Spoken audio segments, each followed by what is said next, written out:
무더운 7월에 우리는 소통하는 신앙생활이라고 하는 이 주제를 가지고 함께 상고하고 있습니다.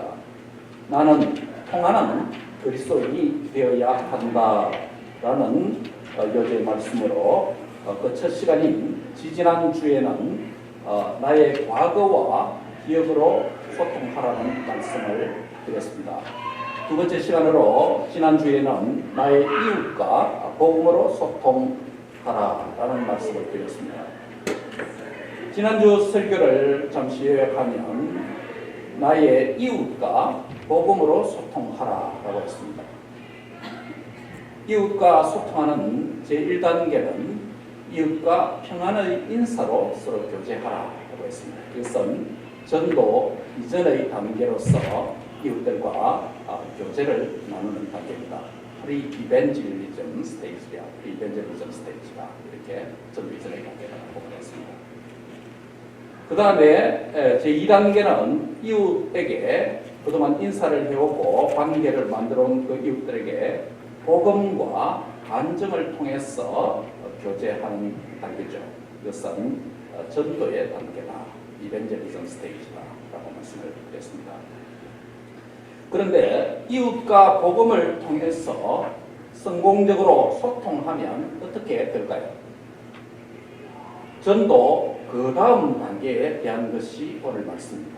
포스터 이벤젤리즘 스테이지입니다. 이것이 오늘 메시지입니다.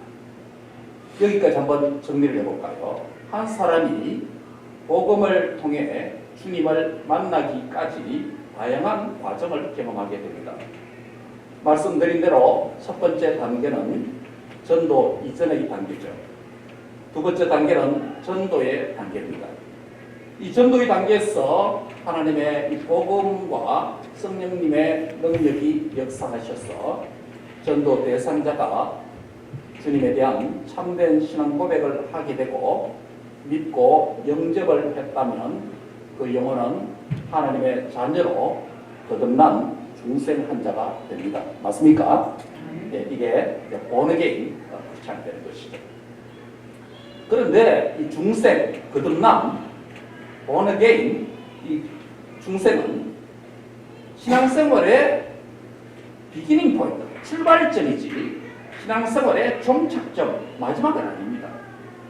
어린아이가 어머니 뱃속에서부터 태어났다면 그것은 출생한 아기일 뿐이지 성숙한 성인은 아닙니다. 그래서 태어난 아기는 모유를 먹고 또 우유를 먹고 좀 더 자라서 단단한 음식도 먹고 그렇게 해서 발육되고 점점 건강하게 계속적으로 자라가야 합니다. 그래서 중생한 성도는 우리가 베이비 크리스찬이다. 베이비 크리스찬이다. 중생한 그리스도인이 자라가야 될 영역은 참으로 많습니다. 우리의 이 성품도 자라가야 합니다. 예수님을 수십 년 믿는데도 아직도 주님의 성품으로 잘 변화되지 않고 옛 성품이 그대로 남아있고 그렇게 하면 성화가 덜 됐다는 것이죠. 말과 행동에 있어서도 변화가 일어나야 합니다. 그래서 그런지 하나님께서 이 자라가야 되는 부분을 우리 신앙생활에 있어서 시간을 많이 할당해 놨습니다.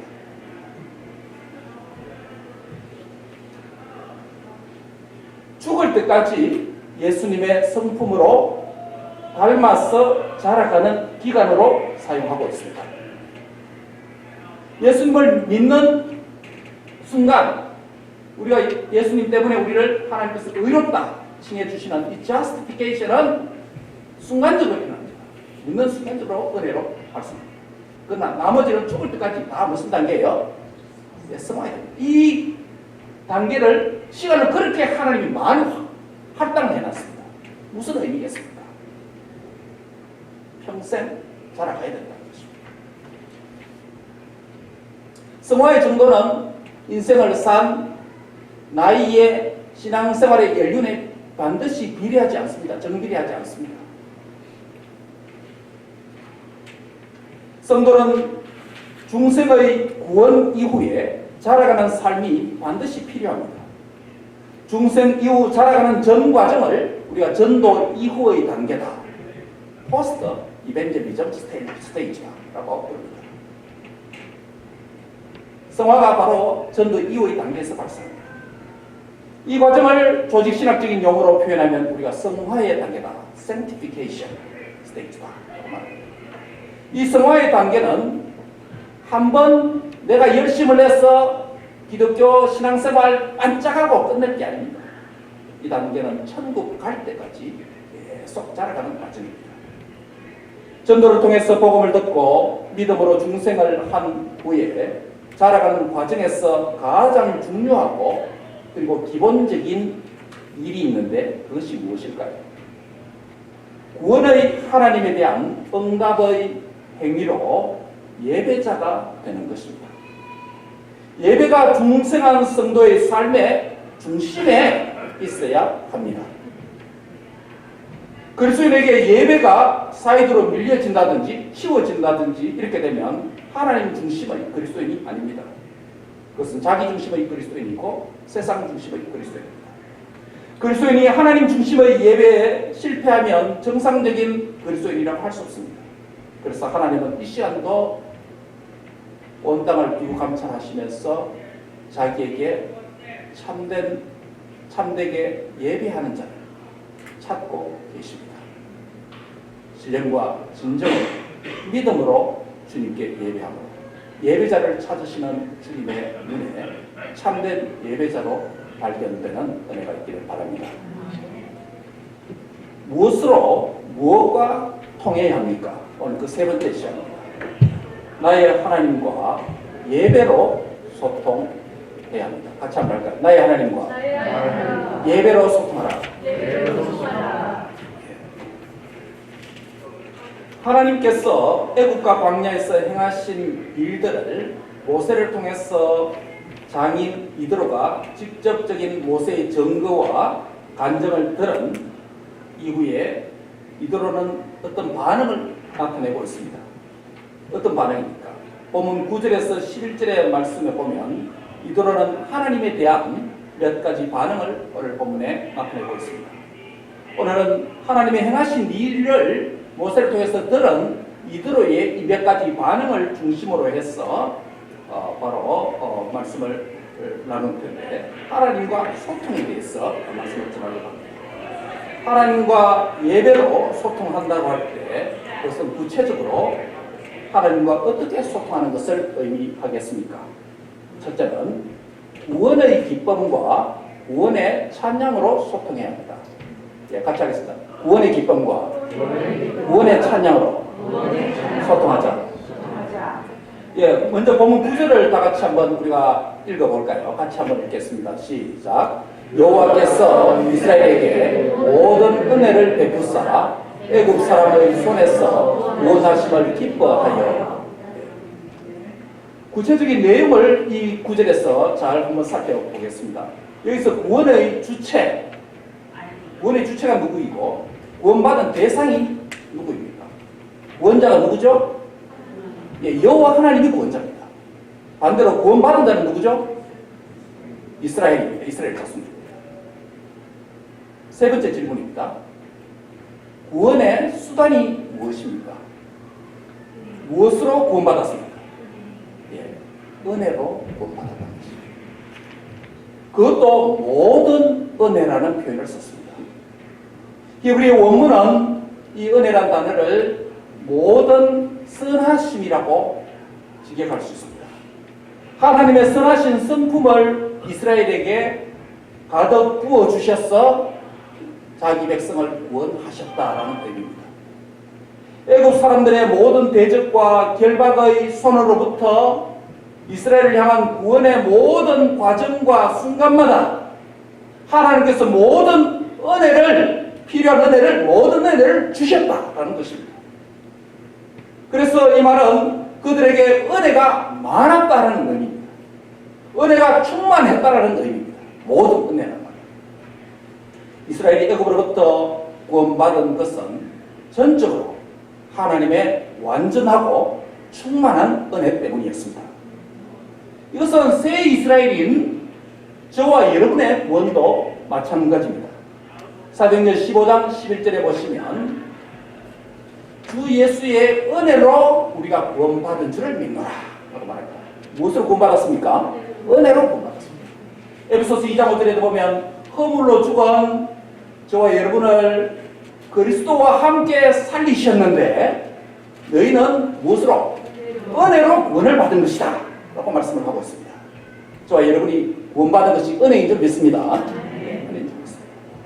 구원은 인간의 어떤 행위의 대가로 오는 것이 아닙니다. 구원은 우리의 노력이나 공로를 통해서 오는 것도 아닙니다.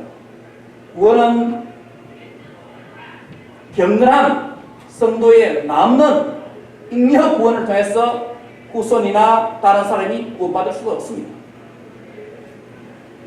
구원은 오직 삼위 하나님의 은혜로 값없이 주어지는 하나님의 선물인 줄 믿습니다. 구원이 은혜로 주어졌다는 것을 믿고 알고 깨닫는 자에게 어떤 반응이 일어나겠습니까? 이건 가만 생각해 보십시오. 내가 구원받았는데 지옥에서부터 죄로부터 세이태닉 파워로부터 구원받았는데 그런데 이 구원이 내 힘으로 얻은 것이 아니고 하나님의 은혜로 받았다라고 깨달아지고 생각이 되면 무슨 반응이 내 안에서 일어날까요? 내가 은혜로 구원받았다 이렇게 생각하면 어떻게 되겠어요?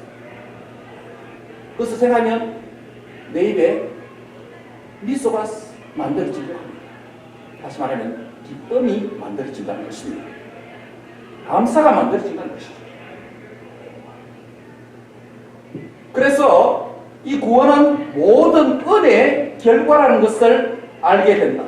그렇게 되면 기쁨이 일어날 수밖에 없는 것입니다. 그래서 오늘 구절에 보면 구원하심을 기뻐하여 라고 그렇게 말합니다. 이 기쁨은 세상이나 물질이나 세상에 좋은 어떤 기회나 또 찬스가 어떤 사람이 주는 표면적이고 1차원적인 감각적인 기쁨이나 즐거움이 아니죠. 드라마나 쇼를 보고 가지는 그런 기쁨과 즐거움도 아닙니다.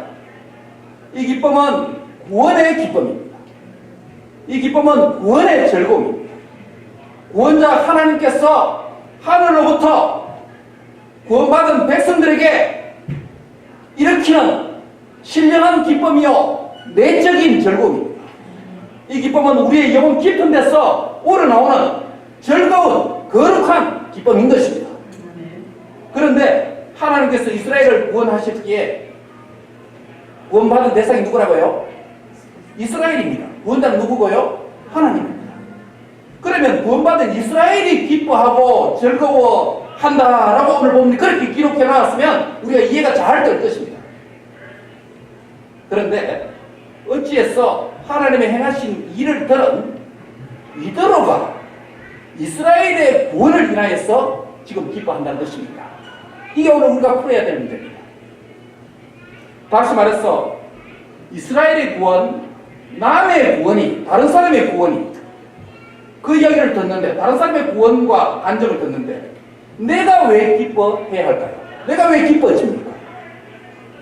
이더로가 모세와 친인척이기 때문일까요? 사위이기 때문에 그럴까요? 여기에 놀라운 비밀이 숨어 있습니다. 여기서 사용된 기뻐하다라고 하는 히브리어 하다라고 하는 단어는 구약 성경에서 오직 3번만, 그 많은 단어 가운데 3번만 사용됩니다. 용례가 3번밖에 없습니다.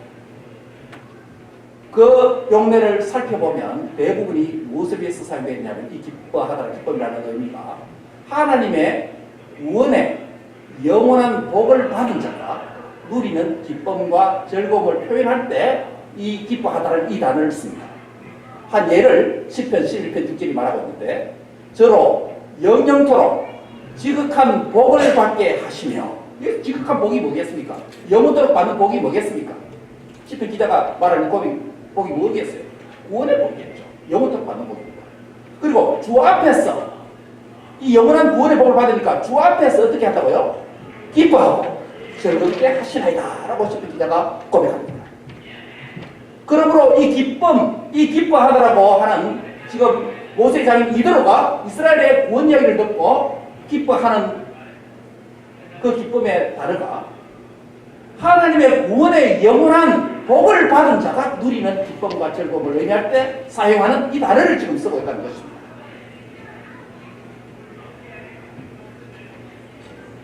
그렇다면 이드로가 이러한 기쁨과 즐거움을 어떻게 가질 수 있었을까요?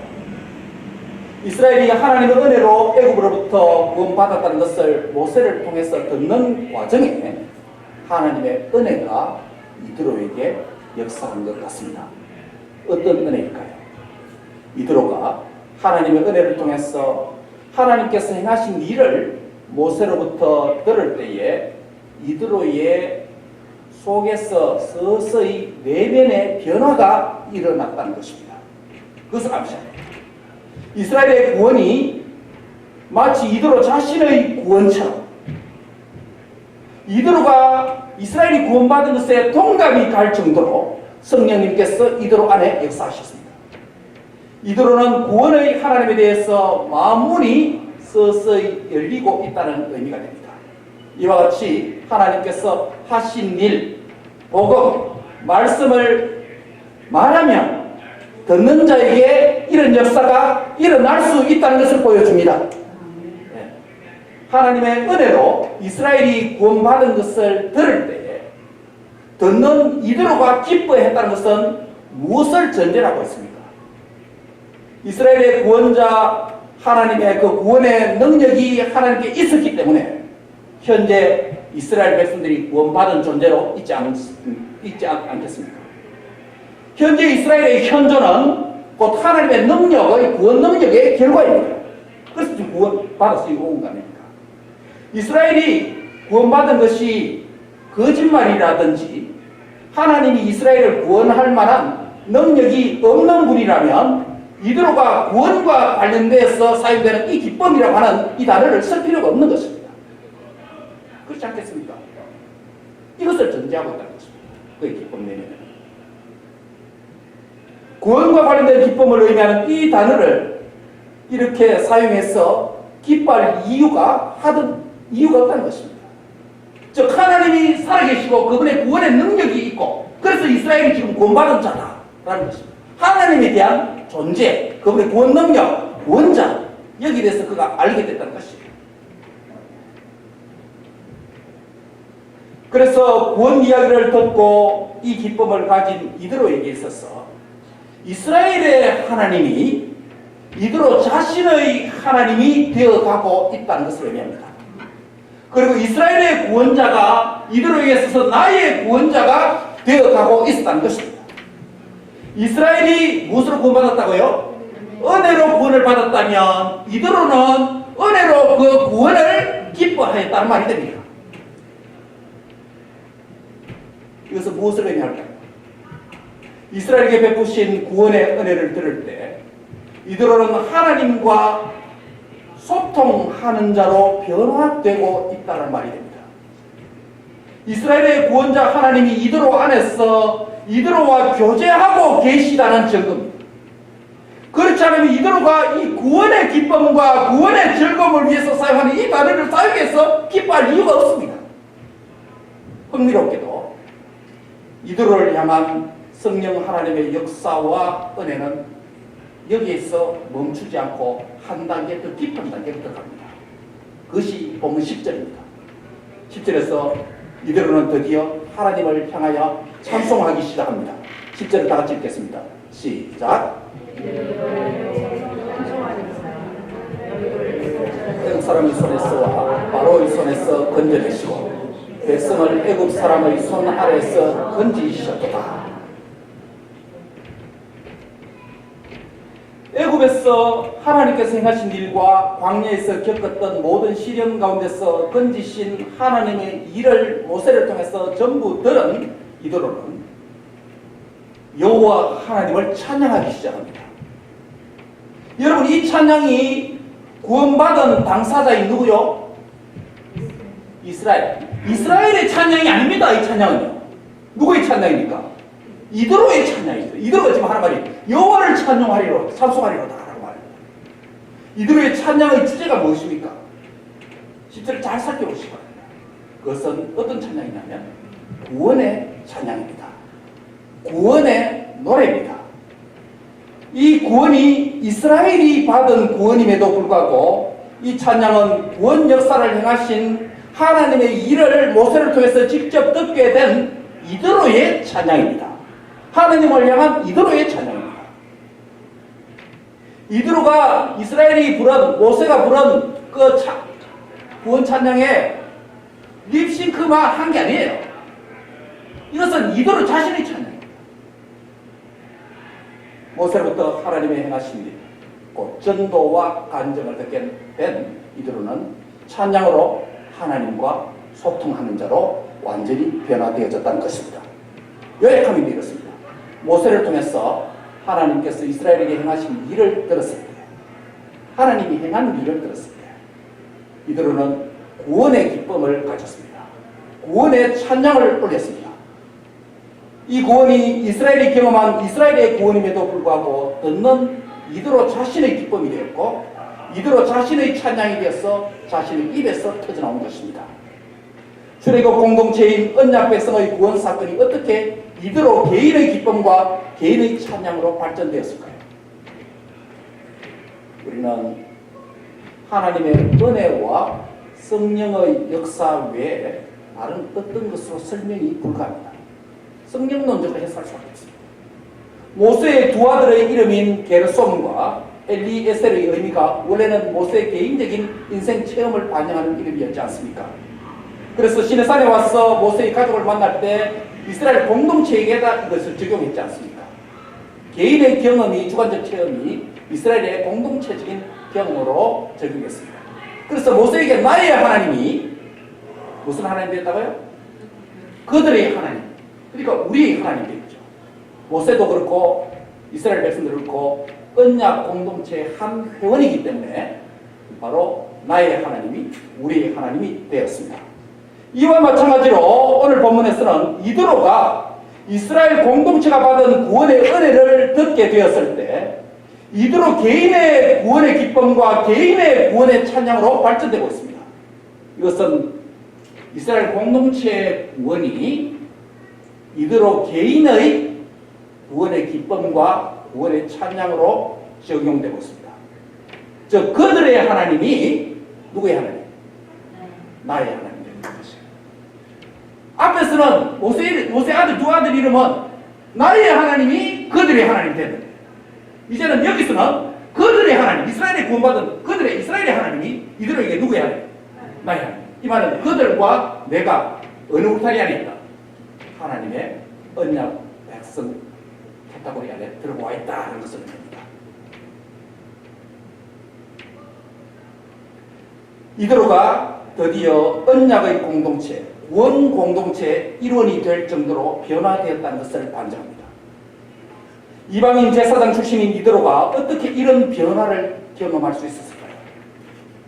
그것은 바로 이드로가 모세를 통해서 하나님의 행하신 구원에 대한 말씀을 들었기 때문입니다. 이것이 말씀의 능력입니다. 전도입니다. 전도는 다른 것을 말하는 것이 아니라 하나님이 행하신 일을 말하는 것입니다. 구원의 일을 성령의 능력 가운데 전하는 것입니다. 말씀을 성령의 역사 가운데 듣게 되어지면 믿는 역사가 일어날 줄 믿습니다. 저와 여러분도 마찬가지였습니다. 하나님이 하시는 말씀을 교회 학교에서나 전도자를 통해서나 누구를 통해서 성령의 역사 가운데 들었을 때 나에게 믿음이 생기게 된 것입니다. 말씀을 성령의 능력 가운데 듣는 은혜가 함께 하시기 바랍니다. 그래서 여러분의 안에 이 믿음이 더욱더 자라가고 강건하게 되어지기를 바랍니다. 세상을 이기는 믿음이 될 수 있기를 바랍니다. 두 번째로 하나님과 예배로 소통한다고 할 때 구체적으로 어떻게 하나님과 소통하는 것입니까? 첫 번째는 무엇을 소통했죠? 구원의 기쁨과 구원의 찬양으로 소통했습니다. 이번에는 마지막으로 참된 신앙 고백과 하나님을 선포함으로 하나님과 소통해야 합니다. 같이 하겠습니다. 참된 신앙 고백과 하나님을 선포함으로 소통합시다. 보면 11절에 보시면 이드로는 하나님에 대한 자신의 신앙 고백을 표현합니다. 이 고백은 하나님에 대한 자신 안에 만들어졌던 이 믿음을 확증하는 선포적인 고백입니다. 뭐라고 말합니까? 이제 내가 알았도다. 11절이죠. 이제 내가 알았도다. 여호와는 모든 신보다 크심으로 이스라엘에게 교만하게 행하는 그들을 이기셨다. 같이 한번 읽겠습니다. 시작. 이제 내가 알았도다. 여호와는 모든 신보다 크심으로 이스라엘에게 교만하게 행하는 그들을 이기셨다. 여기서 하나님의 행하신 일을 들은 이들은 이제 구원의 기쁨, 구원의 찬양이 벗어나서 또 다른 중요한 신앙 행위를 하고 있습니다. 9절에서는 구원의 기쁨, 구원의 즐거움으로 하나님께 응답함으로 하나님과 소통했다면 10절에서는 이들은 구원의 찬양으로 하나님께 응답함으로 소통을 했습니다. 여기 11절에서는 모세가 전한 그 복음과 간증을 듣고 이들은 이제 내가 알았도다 라는 표현을 씁니다. 여기서 알다라고 하는 이 단어는 여러분 많이 들었던 히브리어 야다라는 단어입니다. 이 히브리어 단어는 원래 의미는 부부가, 남편과 아내가 서로 안다라고 할 때 그 단어를 씁니다. 여러분 부부 사이보다 더 잘 아는 사람이 있습니까? 부모님 어릴 시절 잘 알았지만 현재 모습을 잘 모를 수도 있습니다. 부부가 남편이 아내를 가장 잘 알고 아내가 남편을 가장 잘 압니다. 부부 사이에 아주 깊은 부분까지 서로 아는 그 경험적인 지식을 가리켜서 여기서 알다라는 단어가 그 단어를 씁니다. 여기서 이 동사는 언약의 하나님과 언약 백성 사이에 하나님과 그의 백성 사이에 아는 지식을 의미할 때도 이 단어를 씁니다. 왜냐하면 하나님은 우리의 신랑이고 우리는 하나님의 신부가 되기 때문입니다. 마치 하나님과 그의 백성 사이는 부부가 같은 것이죠. 신랑 되신 하나님은 신부인 자기 백성인 저와 여러분을 너무나도 정확하게 알고 계십니다. 여러분 하나님 나를 잘 알고 계시는 줄 믿습니까? 신부인 우리는 어떻습니까? 우리가 신랑 되신 하나님을 안다라고 할 때 우리 자신의 지식이나 경험이나 혈육이나 다른 어떤 것을 통해서 우리가 하나님을 잘 알 수 없습니다.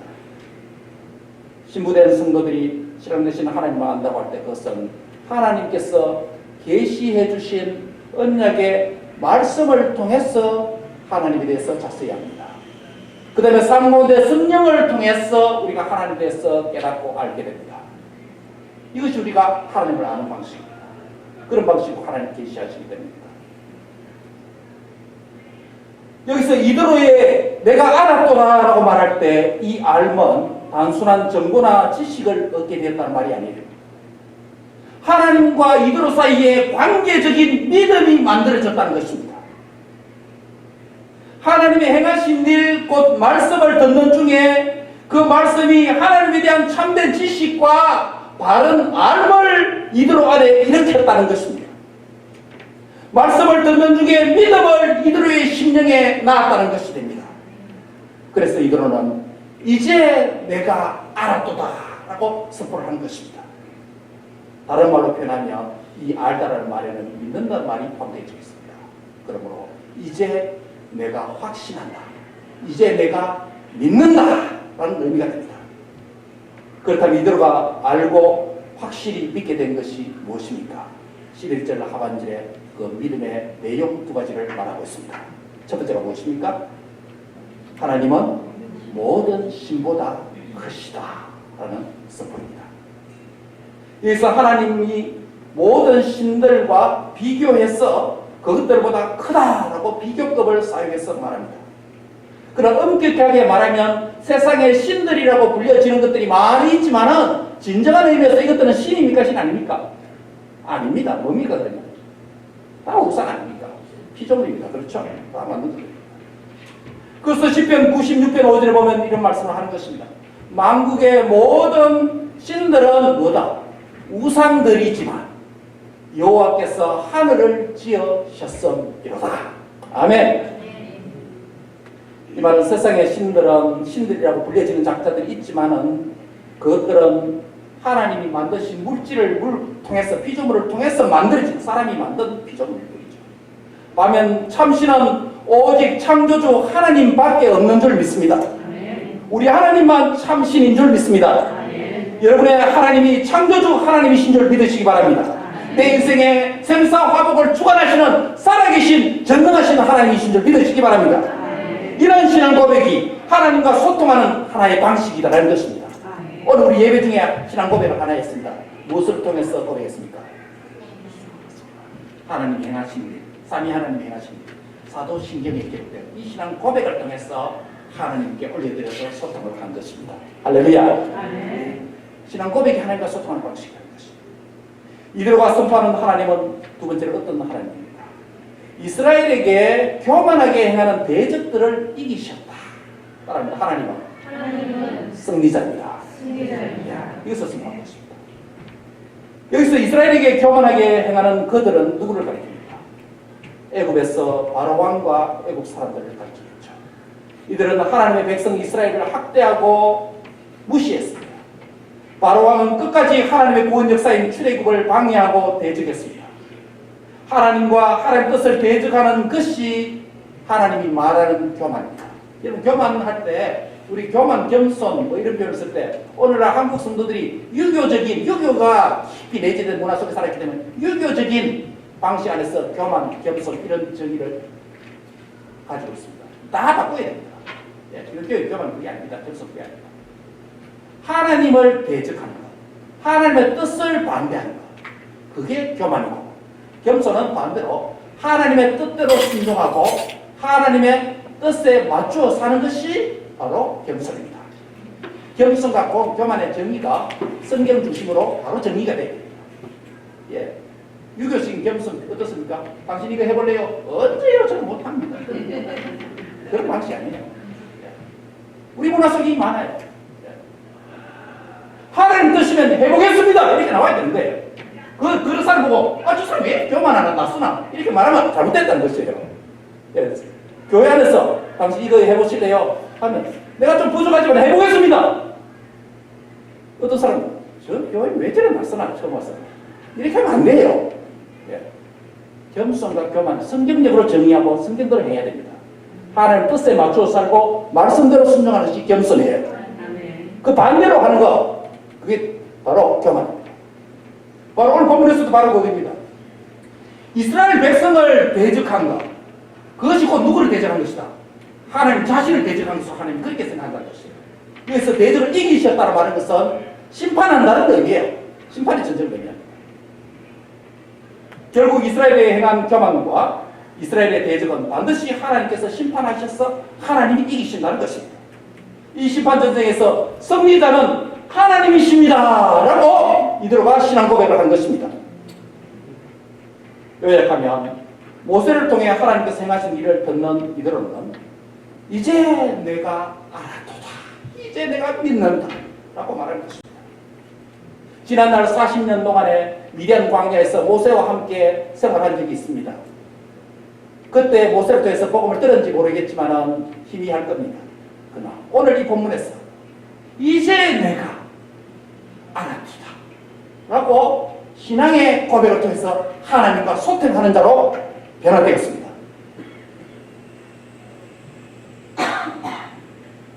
하나님은 모든 신보다 크시고 위대한 분이다.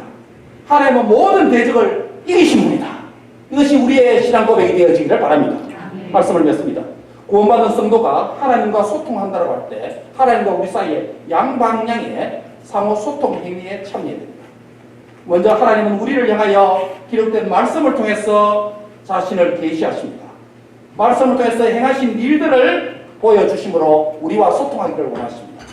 우리가 개인적으로 경건할 때 우리가 개인적으로 하나님의 말씀을 읽는 시간이라든지 말씀을 묵상한다든지 또 가정 예배를 드릴 때 하나님의 말씀을 읽는다든지 오늘처럼 이렇게 공예배 때 하나님의 말씀을 들을 때 그 말씀에서 무엇을 드려야 되겠습니까? 이 말씀을 통해서 계시해 놓으신 하나님께서 그의 백성을 위해서 저와 여러분을 위해서 행하신 일 바랍니다. 하나님 행하신 일 그리고 그분의 성품 이것을 계시하신 것입니다. 하나님의 말씀을 통해서 그분의 행하신 일과 성품을 계시해 주실 때 우리는 그것을 통해서 하나님을 만나게 되고 그 하나님께 예배를 통해서 하나님과 소통하는 그런 예배자가 다 되시기를 바랍니다. 아멘.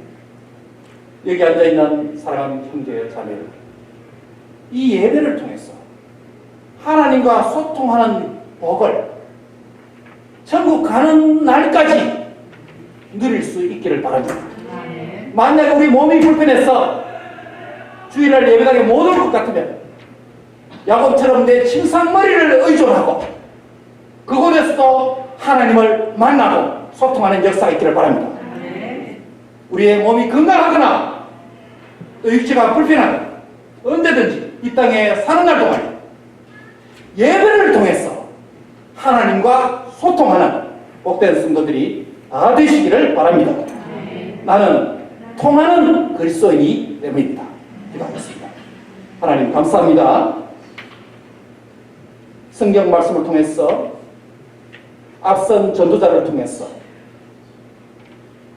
하나님의 행하신 일을 듣게 해주시고 또한 하나님의 성품을 발견하게 해주시니 감사합니다. 오직 은혜로 믿음을 통해서 구원받게 해주시니 감사합니다. 남은 세월 동안에 말씀을 읽을 때나 들을 때나 말씀을 통해서 하나님의 행하신 일에 집중하게 해 주시옵소서. 말씀을 통해서 계시해 주시는 하나님의 성품에 꽂히게 하여 주시옵소서. 그래서 그 하나님을 예배하는 예배자로 하나님과 통하는 그리스도인으로 살도록 주님이 축복해 주시옵소서. 감사하고 예수님의 이름으로 기도합니다. 아멘.